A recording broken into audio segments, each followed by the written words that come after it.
So for my whole life, I've lived with an anxious attachment style. Anybody else relates to that? Put it in the comments and let me know, because it is the most annoying thing in the world when you have a natural anxious attachment. And I'm sure some of you guys have heard about what attachment styles are, because the book Attached became so popular this year, which makes me so happy, because the more self-awareness we have, the better our lives can be. And knowing your attachment style can really help your dating life, but also just so many areas of your life. So if you know what that is, stick around, or maybe you don't and you want to learn something. So I always had an anxious attachment style. This comes from usually the way you're raised, where you feel, and different situations can create it, but mine was kind of like, my mom has bipolar disorder. So my mom was up and down and up and down. And it made me like it made me wonder, how is she going to respond to me today? How is she going to react? Is she going to be nice to me today? Is she going to have, an outburst, in any moment? And so I always felt this anxiety with her, like, when am I going to receive love? When is it going to be taken away? And whatever. That's where mine came from. Yours could be something completely different, but a lot of people do have this attachment style, and it's the not knowing when you're going to get love or praise or attention, and you just felt like you kind of had to like fight for it. It made you anxious.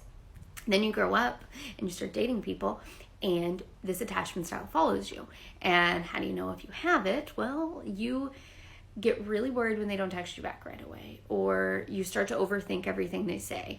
You look into the things they compliment you about, or the plans they make, too much, and you don't believe anything. You're like, yeah, he said he was gonna ask me on Friday, but there's no way he's actually gonna ask me. Is he really gonna ask me? Oh my God. Like, it's just this constant feeling of like nothing feels right, and you're wondering when it's gonna be taken away. They say they really like you, and you're like, yeah, but when's he gonna change his mind? Or he says he wants to be in a relationship with you, but you're waiting for him to just leave.